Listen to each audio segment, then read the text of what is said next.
আশীর্বাদ দেয়নি, আবার কঠোর তপস্যা করেছিলে।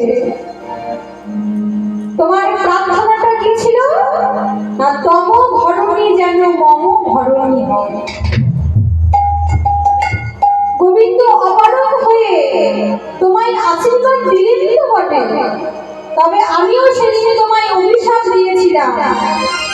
রে মুনিবর, তোমার এত বড় শ্রদ্ধা যে তুমি আমায় গোবিন্দের থেকে আলাদা করো, আমায় পত্নী রূপে পেতে চাও, তবে তোমায় আমি অভিশাপ দিলাম, তুমি নিকুঞ্জ হয়ে জন্মগ্রহণ করবে।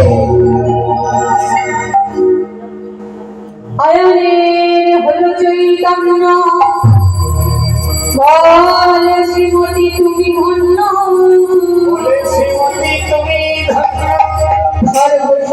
চরণে তলে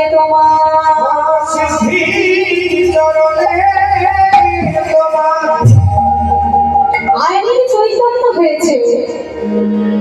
বলছে আয়, তবে আমার একটাই বিনতি, তুমি যখন গোবিন্দের সঙ্গে যুগলে দাঁড়াবে, একবার যুগল রূপ আমায় দর্শন করিও।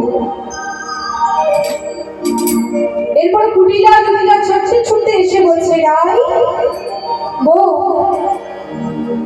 আমরাও কোনো বিবাদ করিনি তোর সাথে, যা বিবাদ করেছি কেন করেছি জানিস? আমাদের বড়ই বাসনা ছিল তুই একবার আমাদের গৃহের মধ্যে যুগলের রূপ দর্শন করা। তা যখন হয়নি, আমাদের সকল অপরাধকে ভুলে গিয়ে, সবকিছু ভুলে আমাদেরকেও একটু যুগল দর্শনের সুযোগ করে দেব। এবারে রাধারানী আমার সখীগণকে নিয়ে চলে গেলেন প্রভাতের দিনে। আগেই স্বর্গবদ্ধ পাতালে নিমন্ত্রণ হয়ে গেছে, তাই সকলে এসে উপস্থিত হয়েছে। রাজমহলের দ্বার বন্ধ হয়ে গেছে, প্রহরীরা দ্বার রোধ করে দাঁড়িয়ে আছে।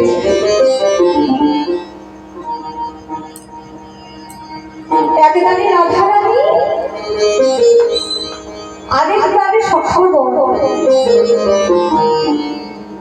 একটি দ্বারে মা যশোদা, আর একটি দ্বারে পিতা নন্দ মহারাজ দাঁড়িয়ে আছেন। সকলে মিলে প্রার্থনা করছেন, হে প্রভু, একবার আমাদের ওই ভিতরে যেতে দাও, একবার গোবিন্দকে দর্শন করব।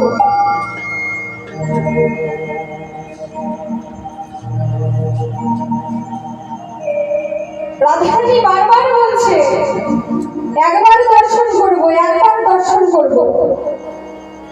তখন প্রহরীরা বলছে, তুমি কি জানো না এটা রাজ দরবার, এখানে সকলের ঢোকা নিষিদ্ধ। তোমার বসনের অবস্থা দেখেছ? মলিন বসন, অপরিষ্কার। আগে তুমি যাও, গঙ্গা স্নান করে এসো, তারপর এখানে তুমি ঢুকতে পারবে। আর সকলে সখী মিলে আজকে হাসছে, বলছে শোন শোন, তোদের রাজাকে গিয়ে বল, তোদের রাজার গুরুদেব এসেছে। কি বলবি জানিস? বলি, বলে রাজা তোর রাজা রে, রাজগুরু এসেছে তারে, রাজা রে রাজগুরু এসেছে তারে, বল রাজা তোর রাজা রে, রাজগুরু এসেছে তারে, বল তোদের রাজা রে রাজগুরু এসেছে তারে, চরণে ধরে নিয়েছে বল রাজা তোর রাজা রে, চরণ ধরে নিয়ে যেতে বলগা তোদের রাজা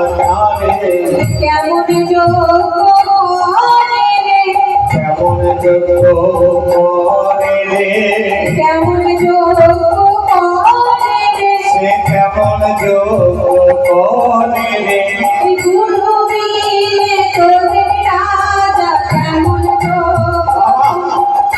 ওরে গুরু বিনে তোদের রাজা গুরুবিনে কি যত হয় রে গুরু বিনে তোদের রাজা ওরে গুরু ছাড়া কি যত হয় গুরু বিনে তোদের রাজা কেমন যোগ করে বলছে তোদের রাজা কেমন যজ্ঞ করে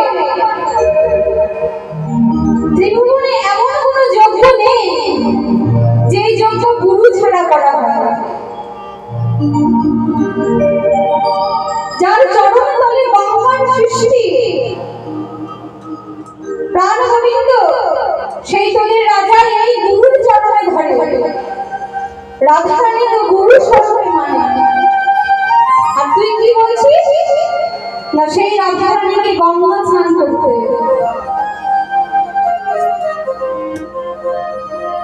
এবার শতগণ ডাকাডাকি করছে পিতা নন্দ মহারাজ ডাকাডাকি করছে নয়ন বাড়ি অনুসরণ করতে করতে দাঁড়িয়ে আছে আমার গোপাল কখন একবার আসে আরে মা দশমতী প্রহরীদের বারবার বলছে বাবা একবার গোপালের বড়খালি দর্শন করা বাবা একবার গোপালের বড়খালি দর্শন করা বারবার বলতে বলতে বলছে শোন শোন তুই বুদ্ধি না দিলে তোদের রাজাকে গিয়ে বল তার মা এসেছে আমি আর রমণী তৈরি করতে পারি না তবে কি করেছি জানি বৃন্দাবনের দ্বারে দ্বারে গিয়ে ভিক্ষা মেঘে চেয়ে আমি রমণী এনেছি গোপালের বদলে দেব বলে তাই আমাকে একবারে যেতে দে যেই না বলেছে মা গোপালের মা আর ছিদ্র বসন দেখে আলু খালু কেস দেখে পুরোপুরিরা এবারে গান করছে না প্রধানত হয়ে মা যশোদা থেকে চাবুকের উপরে চাবুক মারছে আঘাত করছে বলছে ওরে প্রহরী তোরা আমার যেখানেই মারিস না কেন তোদের ইচ্ছে মতো আমার পিঠে তুই মার তবে আমার বক্ষে যেন কোনো আঘাত করিস না এই বক্ষ দিয়ে আমি গোপালকে আলিঙ্গন করি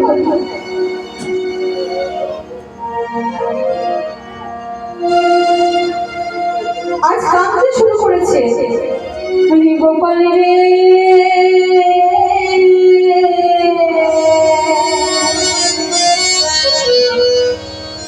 সারা দে গোপাল সারা দে গোপাল রে সারা দে গোপাল সারা দে গোপাল রে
পাগল পাড়া